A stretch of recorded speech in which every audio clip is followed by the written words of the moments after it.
Episode 15 added a cool spin on an already established ability as Barry enters Flashtime, where he himself is moving so fast, everyone else is standing still in comparison.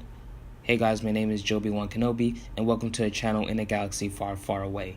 If you're finding me for the first time, I do weekly Star Wars, Marvel, and DC videos. Hit that subscribe button with notifications on to be on alert for future videos. So, Flashtime.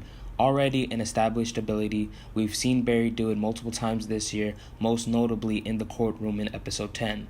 This time it's been extended to a lot longer time period with a deadlier consequence.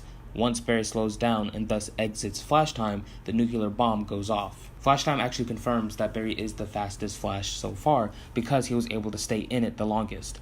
Jesse comes second and Jay would be last. If Wally was around, I'd say either he and Jesse would be a tie or Wally would top her by a little bit, only because we've seen so much more of Wally and his capabilities than Jesse. But besides from Flashtime, I generally enjoyed this episode. It sort of felt like a filler, like it sort of had nothing to do with the Thinker arc, but Team Flash believed that DeVoe orchestrated the bombing. I don't believe it to be true, but if it is, it's pretty whack of DeVoe, meaning it's sort of odd that he'd do something like that considering that he hasn't sucked up all of the bust meta powers. But going back to the episode, what I liked, there was a real feeling of, oh no, the city's going to blow up, even though you know it wasn't going to happen. The tension was built on that major question of the episode, which is not, will Barry defuse the bomb? We know that he will, but it's more of a, how will Barry defuse the bomb?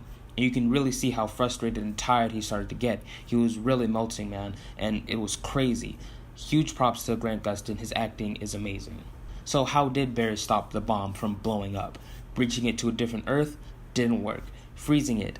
Didn't work. Running it out of the city? Nope, that would just accelerate the process. Throw it in the Speed Force? Nope, that might destroy the Speed Force.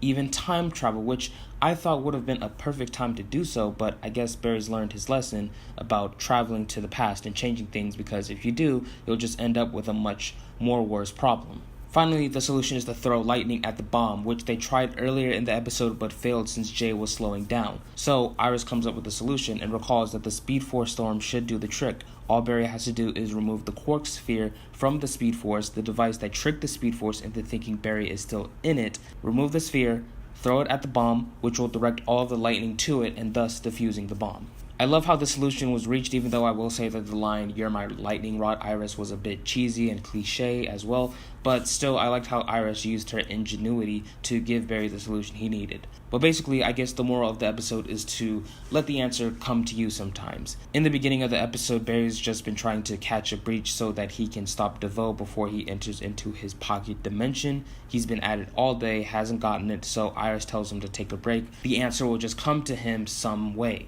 And that's how he solved the bomb issue at the end. Iris gave him the solution to solving his problem, thus the answer came to Barry. And I guess this will come in hand when it comes to fighting DeVoe. The answers Team Flash need will just come to them. Perhaps they're just overthinking everything. They just need to clear their minds, focus on something else, perhaps a different part of DeVoe's larger scheme or what they know of it, and then they'll find the answer they've been looking for a different DeVoe-related problem. In addition, I think Flashtime might have something to do with defeating or at least combating DeVoe in the finale. I doubt this ability won't come back again. Just look back to Season 2. In the finale, Barry used a Time Remnant and the Time Wraiths to defeat Zoom, both of which were established in previous episodes of that season. So going back to Barry's problem with catching a breach, he is fast enough. He acknowledges that he is fast enough. He just needs a heads up to when DeVoe is coming and going so that he can get a head start, something that I think is very possible. Perhaps Cisco will probably have his satellites fixed on the energy that was released when DeVoe jumps in and out of his pocket dimensions so that he can give Barry a heads up to when DeVoe is coming and going. Now, some other things that we got from this episode was that Jay is retiring as the Flash of Earth 3, so that will probably mean that we'll begin to see less of Jay Garrick in the future, which is high-key very sad. I love Jay, so it hurts to know that we'll be seeing less of him. I swear these shows love to take away such great characters. First you have Roy, then Laurel of Earth 1, and Captain Cold of Earth 1, and now possibly Jay Garrick. But Jay won't be retiring until he finishes training a new speedster, and it already sounds like he has his eyes on her. My bets are on Fast Track or Avery Ho, any of those two who are new additions to the comics. Just expect to see whoever it is in a future season. I highly doubt they'll just tease something like this and then not deliver. And next we have Dawn Allen. The more we see her, the more I believe that she is actually Dawn Allen. I could go on and talk about how I think she is Dawn Allen and go into theory crafting, but I think I'll save that for a different video. I think what's most important, and I think I've already said this in a previous video, is the why. Why is she always around Team Flash? That, I believe, is much more important than figuring out who she is exactly.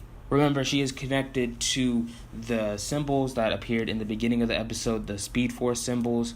Those same symbols appeared on DeVoe's chart, so whenever the symbols come back and they start to expand upon them, just expect her to show up again. My only fear about her character is that she might be Deus Ex Machina, meaning that if these symbols are DeVoe's plans, like they are the Enlightenment or will be a part of the Enlightenment, and she seems to be an expert at the language, then she'll just be around to help Team Flash, and that would just be so convenient for them. So then it wouldn't really be Team Flash defeating DeVoe, it would be Dawn Allen through Team Flash instead of Team Flash themselves. They've basically been battering their heads around DeVoe for the entire season. For them to not grow smarter, at least outthink DeVoe and beat him in his own game, wouldn't really be much of a victory. I mean, it would, but they wouldn't have gotten smarter or grown as individual characters in that sense. There wouldn't be a true sense of growth amongst them in terms of intelligence and tactics. The only issue that I think won't be addressed again is the Quark sphere. The Speed Force prison no longer has a prisoner, so therefore it's unbalanced again.